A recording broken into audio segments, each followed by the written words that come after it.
This episode is sponsored by United Refrigeration and Westermeyer Industries, revolutionizing your HVACR experience. Visit URI.com for all your HVACR needs, offering real-time inventory, personalized pricing, and a nearby stock feature. Access quick pick replacement parts and branch details effortlessly. With 350 plus fully stocked locations across North America, our knowledgeable staff are ready to assist with the solutions you need. Exclusive offer. Use code ARPOD on URI.com to get a $10 gift card when purchasing the Westermeyer oil float, part number W4300-38F. These high-performance floats are not just compatible with their own oil separators, but also available as a crossover model, conveniently stocked at United Refrigeration. That's code ARPOD to claim your $10 gift card. Visit URI.com now. The Sporlan division of Parker Hannifin Corporation is sponsoring this podcast. Sporlan is the leading manufacturer of HVAC and R components. Using quality materials and craftsmanship, Sporlan maintains a commitment to innovation, manufacturing excellence, service, and support for its customers since 1934. The company is known for its catch-all filter dryers, thermostatic expansion valves, solenoid valves, pressure regulating valves, suction filters, electric valves, controllers, supermarket monitoring solutions, chemicals, smart service tools, ZoomLock Max Press to Connect, and ZoomLock Push to Connect refrigerant fittings. If folks want to learn more, what do they do? You can go to sporlan.com. I guess that's Jim and John for Sporlan signing off.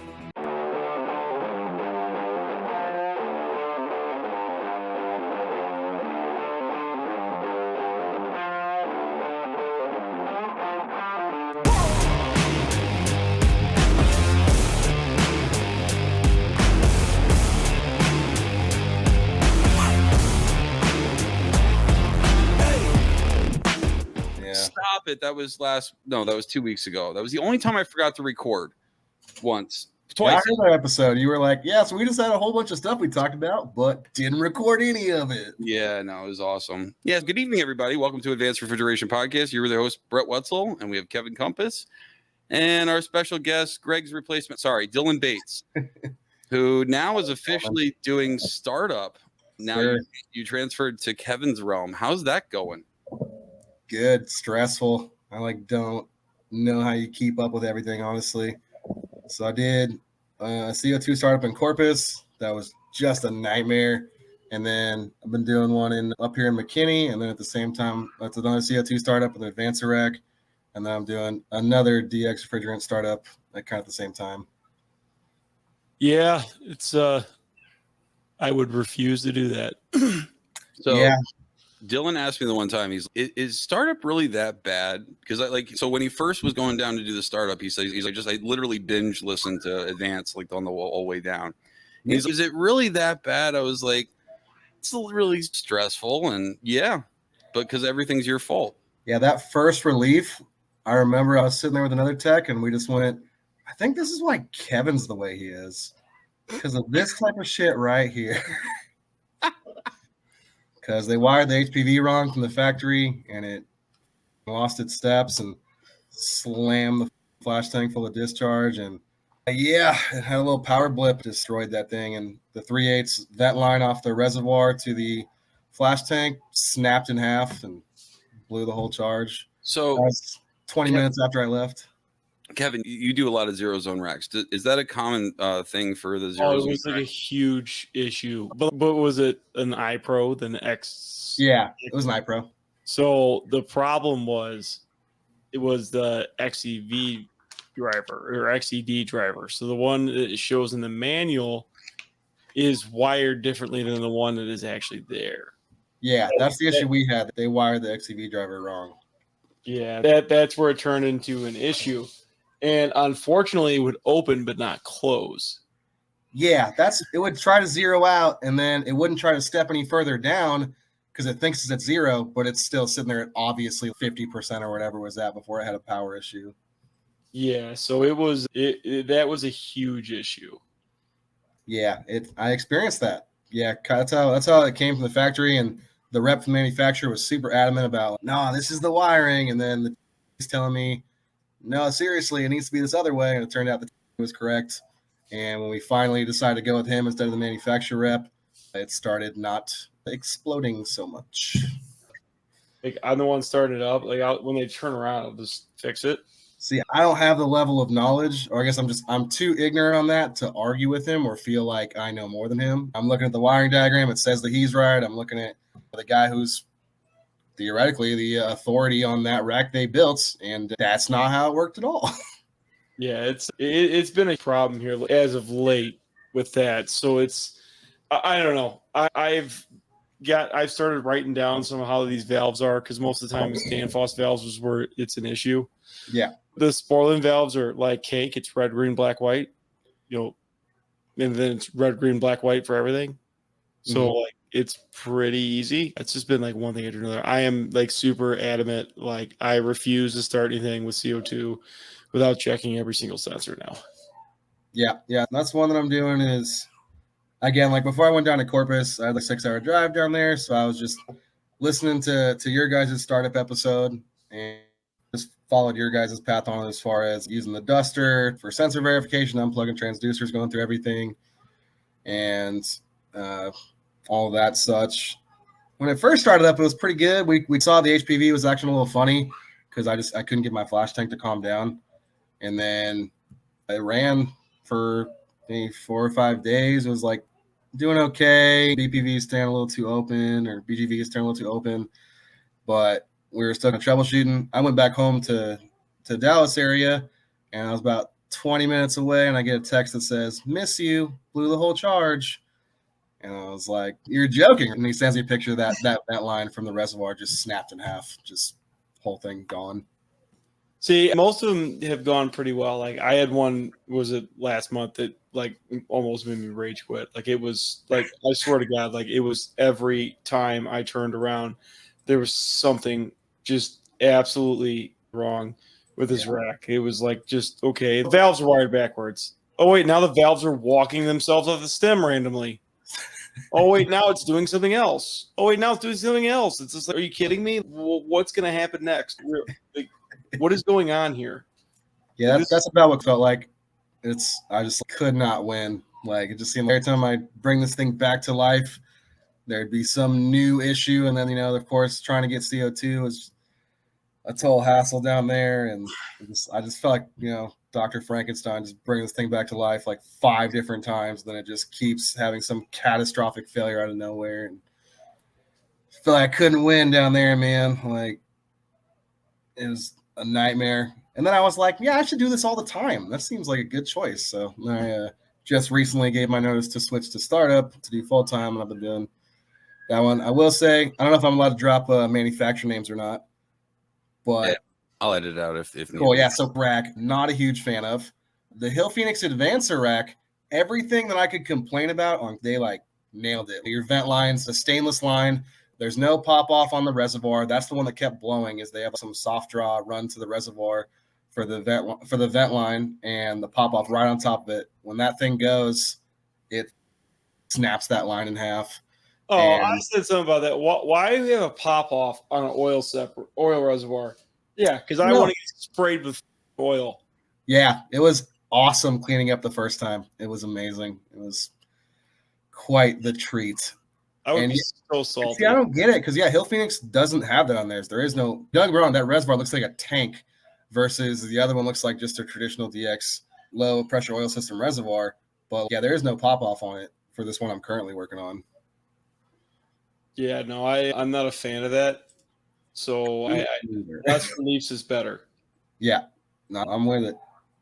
Yeah, I don't like reliefs. I do. This one has a pressure switch on the relief tree. So if you were to miss a pop-off happening, it actually will trigger a digital input to tell you a pop-off actually happened. So we were messing around with this on a customer that does not have specs per se, so I get to play. And we were using temperature sensors. Oh, okay. Yeah. It makes sense to me. It's going to drop super heavily. When the temperature sensor versus room temp or rack room temp, Yeah. When it drops like 20 degrees below threshold, yeah, we consider it and there's a high pressure. Then there's an event. Hey, makes sense to me. So Dylan just got acquainted with using a flexible combiner to monitor everything. So he actually has one screen in order to do it. Did you do that on this store that you're at now?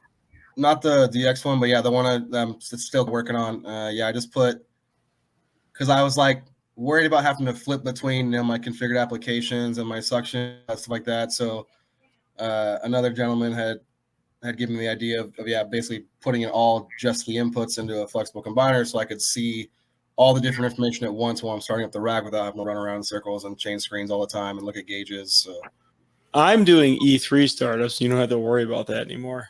See, I still have not seen an E3 yet. So I did not like it at first. I like it much better now. After using it, I'm like, I usually need to, and I'm like, oh god, this sucks. It takes some getting used to, but like you could move the tile points around, so like you could add all that stuff to the suction group. So it's nice. You sit there and watch the suction group. I could put those tiles you need on there, like the flash tank, your valve percentage, stuff like that. It's just a little easier.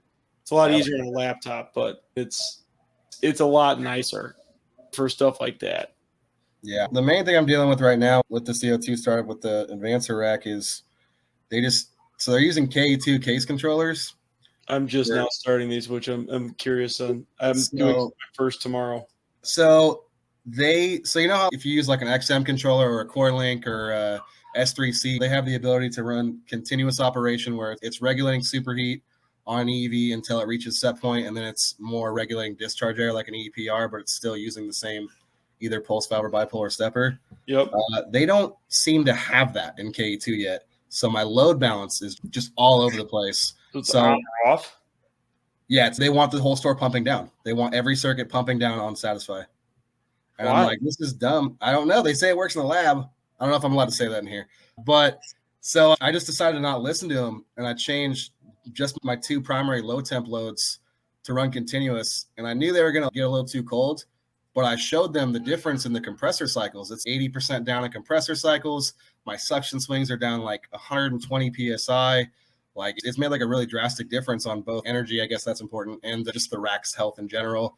The way everything's swinging around, it just really leveled it out super heavily. So I showed them like all the documents and all the pictures I'd taken and explaining them. I took a little, excerpt from the CoreLink manual where they actually explain how they run that operation as far as running two algorithms at once and basically a predicted valve percentage. Once it reaches set point, it's going to go with whatever predicted valve percentage is a lower amount to keep your discharge air up, but still be continuously open and running.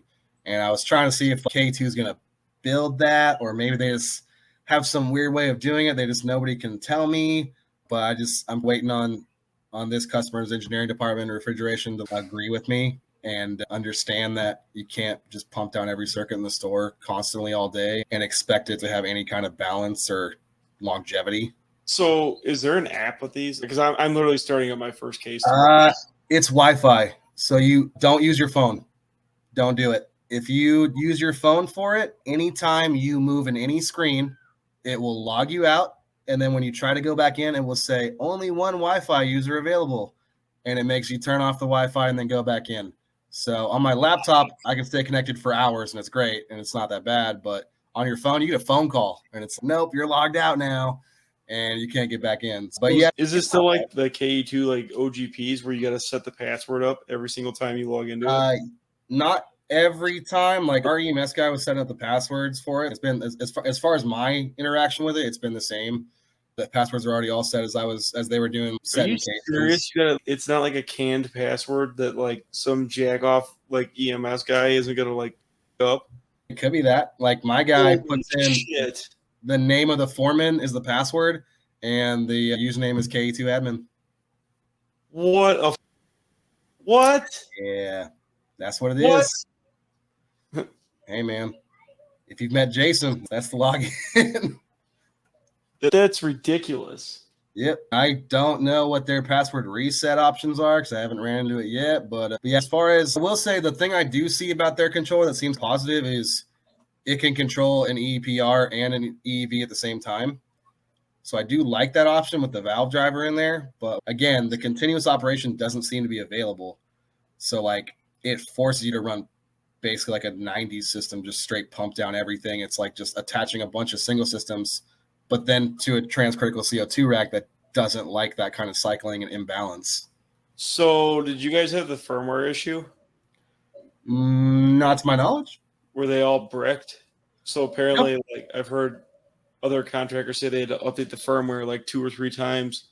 I haven't heard anything about it. All of mine have been fairly okay, and their setup's kind of interesting. So they're using it's literally, so this one's all pulse valves, and it's not Danfoss. It's I think Sporlan pulse valves. Yeah, and it's like the pulse valve was like an afterthought, like they just tossed it in there right at the end, because the wiring for it, if you do it, is the bottom 2 off the stepper motor terminals, which will pulse the 12 volts DC to a solid state relay, which then is actually switching your 120 for your pulse valve. And they literally just tossed it in last minute. All right, we use these terminals to make it do that. But again, if I had an EPR on there, I could set it to do temperature control off the EPR and the valve driver, and then superheat control on the EV. But it doesn't seem like they have the option to use the EV to do both, like every other controller. Really? So you're basically forced to let this thing just pump down. On the first startup, when I started seeing how just crazy my swings were on, and also I think you've talked about to not do, which is start up like absolutely almost none of the load of the rack, one at a time, and it was pretty rough on the operations of it. Like I started with, they're like, yeah, you got 26%. I'm like, not when it's pumped down. I have 0%. So it was swinging super bad.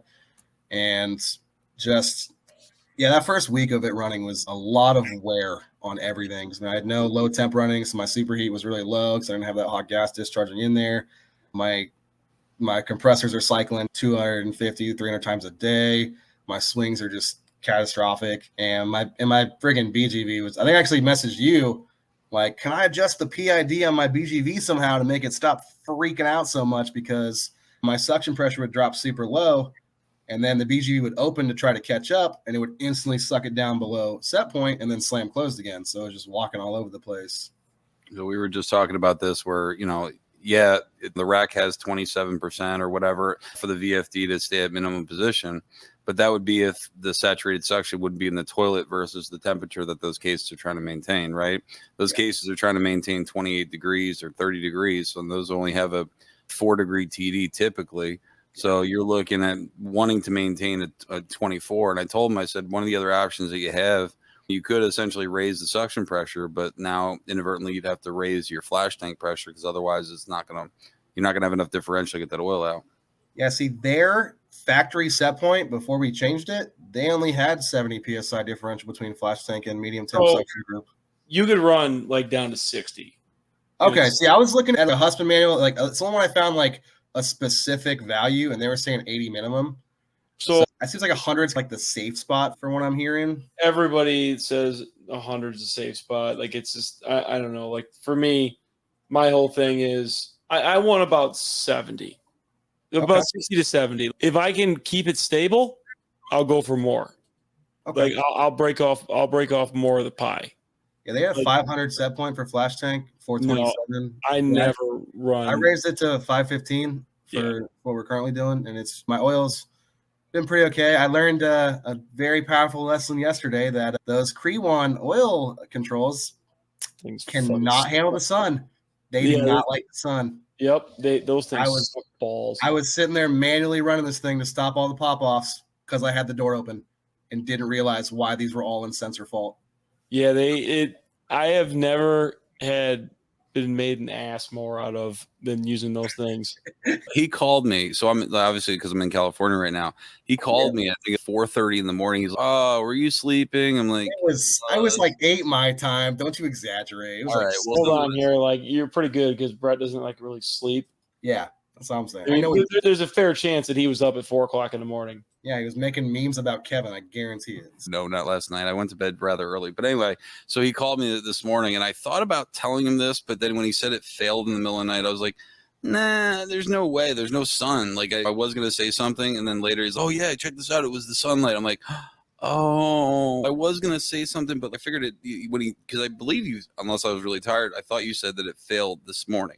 No, so the medium temp 1 compressor has its own issues, and it had gone out on motor protector that morning. And then when I was in there, because I've been eyeballing it, it's going out like every 5 days, like super intermittently. And I had gone in there to replace it because I just couldn't catch anything on it. There's no discharge temp spikes, no real signs of cause. And I was like, you know what? I'm just going to swap this, see what it does. If it doesn't do anything, then I'll slap the old one back. And I opened the doors when I was up there to do that. And the sun just came in at that perfect angle to instantly fail all 3 compressors and make them refuse to run. So it was an awesome morning. I had a guy at one point just up there with me, just holding in a contactor. I'm like, all right, I know it's got good oil. I literally can't walk away enough to go get wire. I came up there with nothing, literally an 11-in-1, and that's it. I had no tools of any kinds. I'm up there, again, just to take a peek of the rack. It's been running great. And then all went downhill from there, man. I'm like, I can't even walk away to get my stuff, or I'm going to blow one of these reliefs. So I'm running like my medium temp for a minute just to get that pressure down below 650. I swapped my flash tank to its other pop off, and then I'm running low temp for a minute to get that down below the 435, and just chaotic as hell while trying to figure out why are these failing. There's plenty of oil. I don't like the only commonality, as Brett would say, would be the control circuit, which was fine. So I'm like, I don't understand. I feel like that deserves a warning label. I really do. Okay, sun makes me worthless. I feel like that's worth a warning label. They were worthless before the sun. Oh, Jesus. I hate those oil controls with a dying passion. Anybody that thought it was a good idea to make oil controls that you got to adjust with your phone with a special cable. Like, yeah, I don't have that cable either. Yeah, good luck. Oh, they're hard to get? Yeah. You got to get it from Krewan. They're German, right? It came from Ohio, so okay. I got lucky on that. But Kevin doesn't like Ohio anyway. I like Ohio more than I like Krewan. Today's episode is sponsored by the RefraShield RDP Series differential pressure monitors from Westermeyer Industries, now available for transcritical CO2 systems in addition to other common pressures and refrigerants. When the filter element of your coalescing oil separator is contaminated, it can hurt your system's performance and efficiency. But how do you know when it's time to replace that filter? Wait too long to replace, and you could end up with a nasty filter blowout. But replacing too often can be a waste of time and money. The answer is installing a differential pressure monitor. The RDP Series differential pressure monitors, including the new transcritical CO2 model, are available now from Westermeyer Industries. To find out more information, email sales at westermeyerin.com. That's WESTERMEYERIN.com. I've never been so disappointed in a product in my entire career. Like, I've known you a long time. I'm pretty sure there's one or two that you've been more disappointed in. I'm not sure. Maybe. Yeah, I heard a rumor that has the best HPV programming. Can you tell me a little bit about that, Kevin? They do it after we change it. I hear they have like the best in the business, knows what they're doing with that, and I was just curious about it. I mean, they don't dictate in their program, but we're able to take those an Aldi store, and I'm able to take it down to from a 70-pound, 80-pound to 100-pound swing down to 3 to 5. Yeah, I don't know. Like, it's the Krewans definitely have had nothing but issues. We were just dealing with this at another store and a bunch of random trips, and same thing. It was all because the doors were getting left open while guys were working on it, and it would trip, and it would trip after they shut the doors. Really? Okay. Nobody would notice it, and it would trip. No, see, when I called Brett, I said, "Hey, man, I'm in a bit of a pickle here. What do you know about Krewan oil controls?" And he just starts laughing, like no answer, just I'm like, okay, great. This is gonna be fun. At a store because of those things, because of the soiled oil alarms, and because of all the oil fill issues. If you get any foaming, they trip out. Really? Yep. Okay. Because the foam affects the eye, so it messes them all up. That's good to know. Definitely something to keep an eye on. Again, I was very unfamiliar with them, and never for one second did I think it was the sun when this is on the roof, directly facing east, just waiting for daybreak to destroy these compressors. So wait a minute. You said foaming is going to cause it if you have like too much oil pressure jacked in behind there, Kev? Yes. If you're foaming, it's going to cause the oil control to fail out because it can't see the foam or the oil in the foam. So it's the way it rejects in the prism. So it screws it all up and messes the whole thing up. So it's just not counting it as actual oil level, basically? Correct. And then it causes you to lock out. Yeah. I spent so much time, and there was this Costco rack. We could never get the oil, not the foam. It was 407F. What you did, the oil foamed. Damn.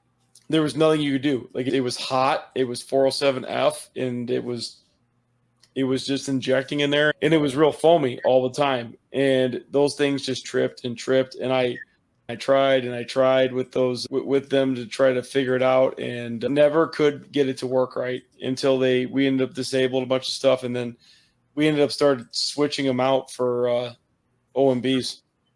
Yeah. Problem went away. Never a problem again. Damn. They don't have that dumb prism. No, they don't have the prism. Like I think the OMCs and the OMBs are just solid. Like they just work. They do what they should. Don't ever have issues on them. Unless they fail, I would much rather have an OMC that I could slap it on a rack. I could give it to a guy, have him go put it in. I don't got to worry about him updating it and doing anything else. And it's a solid product. I know they have some issues getting stuff right now, but I would much rather have those. I think I don't have to adjust them on startup or worry about the manufacturer doing it. Yeah. No, I'm a fan of the OMBs. I see one on protocol racks, and I know I'm starting up right now at I'm doing one, and they're basically like, all right, we have no time. I don't care about your checks. Get oil and gas in the rack and start it. Yeah, I don't do that anymore. Like it's gonna be a nightmare. I can feel it already. I'm gonna tell you right now. Every time I do this, and it's like, yeah, you got to go, and you're the hero. You got to go, and then it's like, why was this like this? Why did this corner get cut? Why is this like this? But it never works out for you.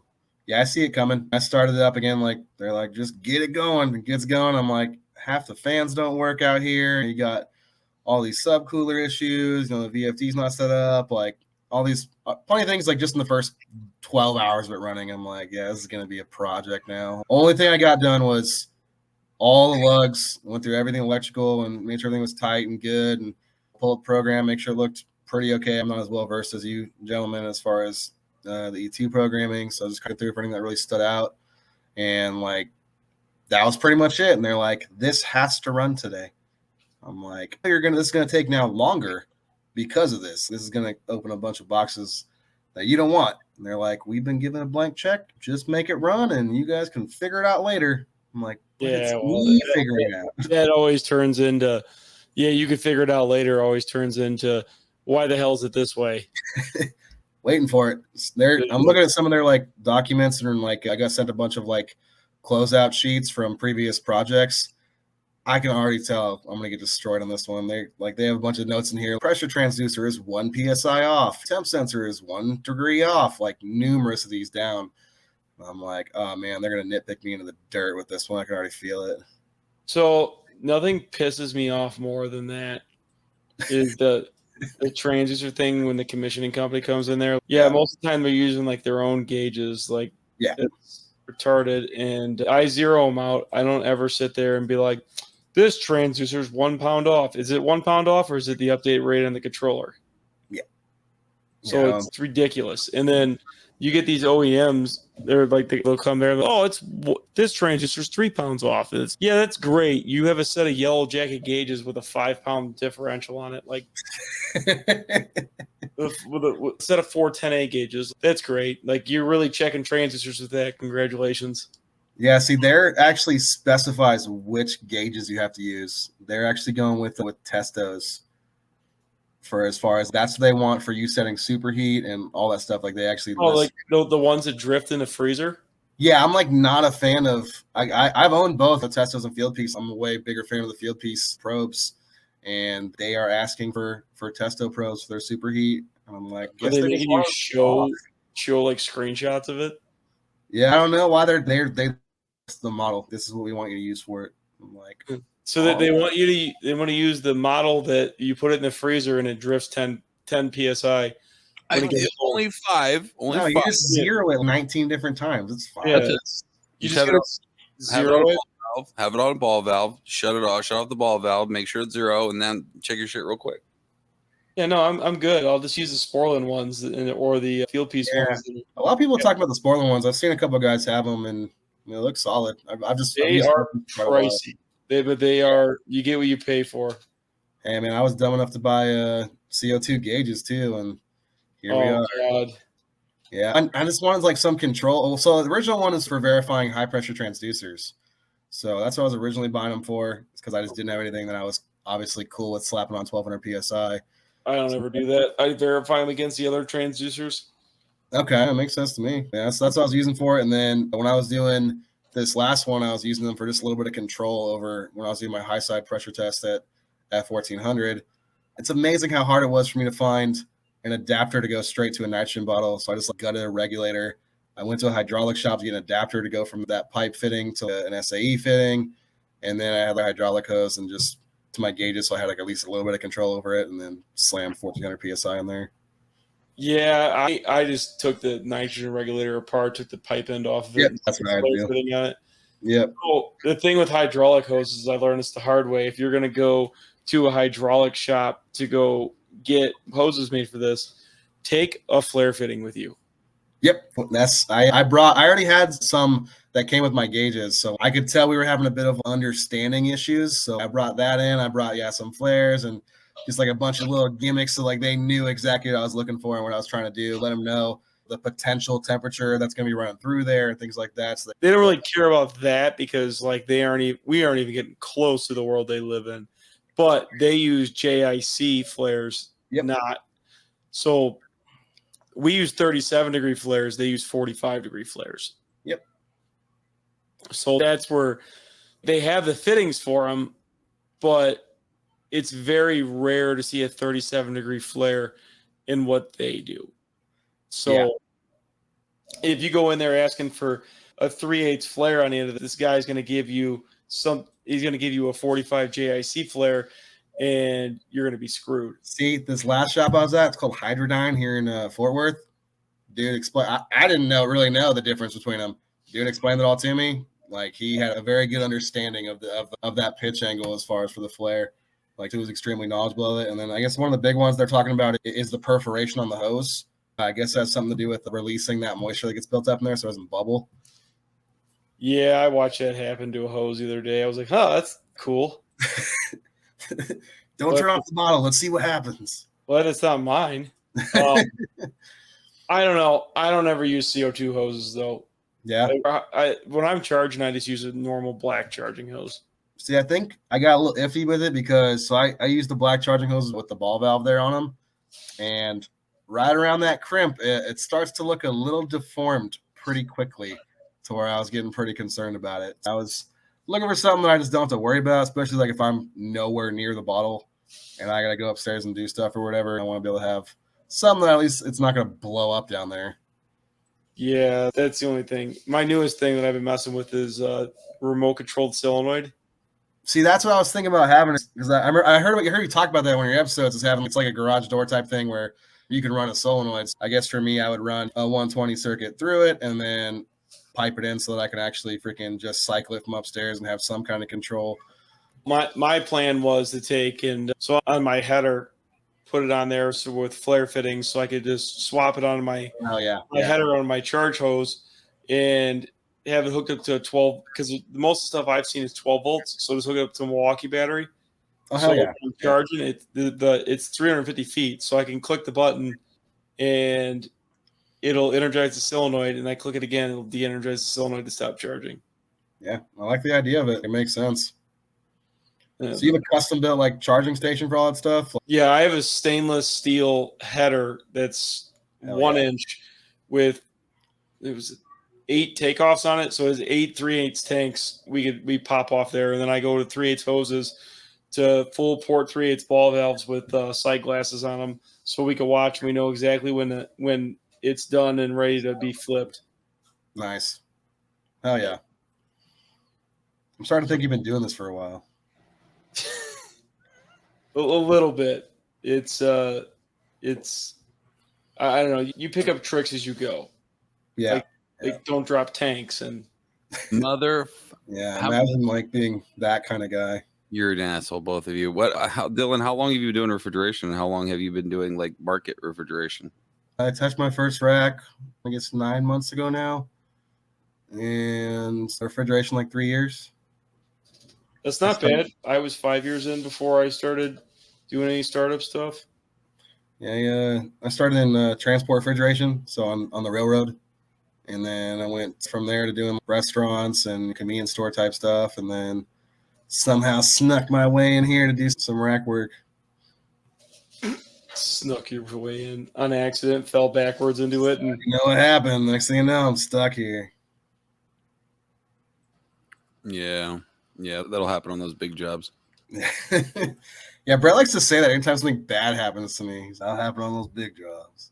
That's a Kevin thing. Like he said it a bunch to me. That'll happen on those big jobs. Greg used to say that too all the time. Yeah. Your brother. He's not my brother. Wait a minute. You just making the connection now? Is that Greg's replacement? Greg's replacement. I said that right when we first started. Hilarious. Because I texted him. I'm like, so what do you want me to introduce you as? Greg's replacement, or what was the other thing I said? You're such an asshole. Greg's brother, I think. Yeah, Greg's brother. I'm like, say Greg's replacement. Say Greg's replacement. That'll make him grumpy. No, I've talked to him a couple times on Facebook. He just seems like a really nice guy and like super knowledgeable. Like, seems like a really cool dude. He put up with you, Brett, so that's pretty good. I'm not gonna pause that because last time I went to go do that, that's how I screwed it up. Nah, it's my little one. Sorry about that. No, you're fine. You're fine. While you guys have been chit-chatting back and forth, it's so cute seeing the kids get along, but I was looking through the KE2 manual trying to figure out. What manual? Where's this manual? I can't find this manual for this case. I can't find anything on case controllers. I got nothing. KE2 did send me a couple like commissioning type things for KE2 that was specifically for, they did send me that. They're like literally building this right now. Like he's taking excerpts out of other manuals and slapping them into it. So this is the case. This is the case. Right? You can email me those? This one right here? I can email you. That's not the one I have. Wayne, which controller is it? It literally says K2 case controller on it. Oh. I swear they just made it or something because I can't find anything on it. So I was talking to Kevin. I was talking to one of our mutual friends that's over there, and he said the same thing. I thought this was the one that they were working on over there, but apparently not. Wait, is that the RE2? Yes. I think they're using that just for the walk-in boxes, but like the walk-ins. But that one that's the actual contactor like panel. As far as like the actual like case controller in there, it doesn't seem to have much on. Dude, it. It's the same display as the Sporlands. Yeah. I put my email in the chat. If you could send I'll send you documents of what I got from the K2 guy. Because I'm going blind until starting up. I think I have 9 cases to start, and I have one of these mini glycol skids to start. Yeah, he's doing one of those stars like over at Arlington. Not a fan. The CO2 is not there yet. They're doing the medium temp first. Yeah. So I don't know. I'm already not liking it. So there's no on that one. That's the one we talked about where there's no circuit setters on the actual heat exchangers. Like it's relying on the algorithm for the pump skid to basically keep the flow across it. Mm-hmm. But you just have to make sure that you have the bypass at the end. When I went there the one day, I went to go actually take pictures for some training I was putting together, and they were like, "Hey, we're having a problem with the glycol that we just started up. We just started up more cases. Can you help?" I was like, "Okay." So I went downstairs and went upstairs and just looking around stuff, and I was just around with it, just lowering the flow just by overriding the VFD for the pump, and it started getting better and better. And I was like, "All right." Then I got to a point where it was just too much, and it started flooding out. So I was like, "All right." I wanted to see. Just by lowering the VFD percentage to see what it would do. And I was like, what do you have the valve at? Because they had one of those STAD valves at the end. And they usually don't. They have this weird looking one that has the Pete's plugs on it, but it has one big handle. But on this one, they had the STAD. And he's, oh, yeah, they told me it was supposed to be two gallons per minute that they wanted to flow across it. And when I did the calculation, it was like 30. So I was like, oh, that's open way too far. So we got to close that down. So once we did that, like all the case temperatures started finally dropping down. They had too much flow. Yeah, Arlington's having some stuff going on too with their meat cases. Like that's like the only thing in the store they can't seem to get to drop down temp. I haven't really been over there to look at it much yet. We had that one issue with a leak on the CO2 skid, but I guess they're having issues. The meat case of just they never make temp. Talking to Shank about it a little bit and such, and we're talking about because it's on. Oh no, that was on the glycol. That's right, that was on the glycol loop because it has the auto balancing valves. There's like not a lot of adjustment you can really make to like the case individually itself. So I wasn't sure if we're supposed to be trying to drop the actual primary rack's suction pressure or what's really. I have a love-hate relationship with those balancing valves because it makes startup so much easier till it doesn't. You don't have any fine tuning. You can't do anything about it. You can, but you're not going to the way you got to do it. What, you're pinching stuff down? What do you mean? Down. Oh, you're just putting a ball in and slowly adjusting it? It's you literally have to take a ball valve on the outlet of the coil, or the outlet coil ball valve. You have to close it wherever you need to balance it, and then take the handle off. And then take the handle. Okay. And then I haven't been over there. It's literally the only thing you do because like we have some stores where like they'll do that and they'll have the end caps on auto balancers. Like you got a 4-foot end cap and you got a 12-foot case, 2 12-foot cases on the side. What's going to make temp first? The 4-foot end cap. Doesn't matter how you pipe the case. It has half the amount of friction loss. So are you pinching off the supply in, or you're basically creating like more of a holdback, or like a fake EPR basically? You want to slow flow through the coil. You don't want to restrict flow into the coil. That's how a circuit setter typically is. It's on the outlet of the coil. Okay, so as you close in a circuit setter, it's going to make the air in more contact with the actual glycol. But what's your temperature of your glycol coming down in? On that rack, I have no idea. That's the main thing because those meat cases are probably the coldest, right? Yeah, I think they're 27 set points. Okay, yeah. So you have to make sure you have enough TD between that, what your glycol temperature is. So if you're struggling upstairs to maintain and you're not maintaining that glycol temp, then guess what? You're not going to maintain your temperature downstairs no matter what you do. So interesting thing with Hill meat cases, if they're Hill ones and their shelves are on an angle, there's shelf fillers in the back. So they're like spring loaded and they're always zip tied to the back of the shelf and everybody misses them on startup. You have to go around and cut all the zip ties on those and they're spring loaded and they fill the back of the shelf.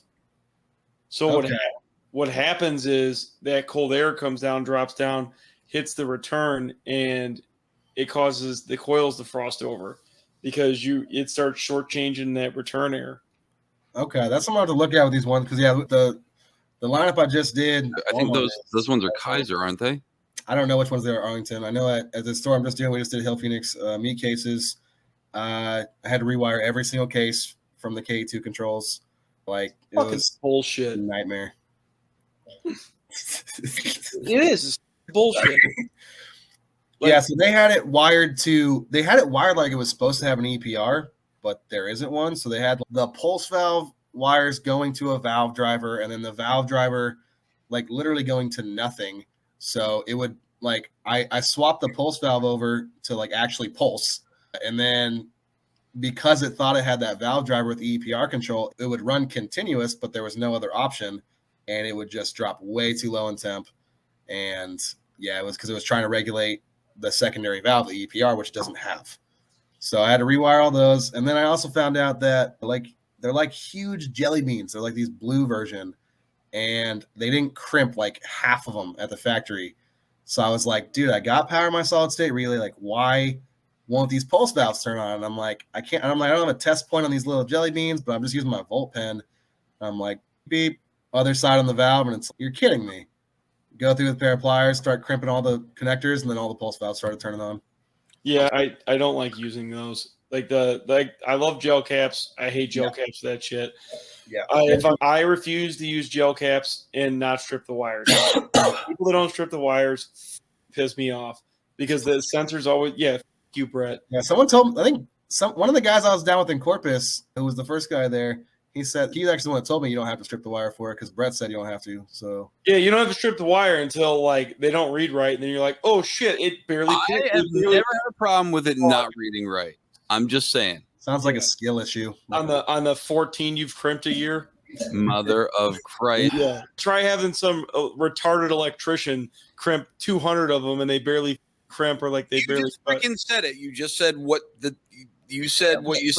We have to dumb everything down for the rest of society. I would much rather just strip the wires and twist the wires together and then gel cap them, because then you have a great connection.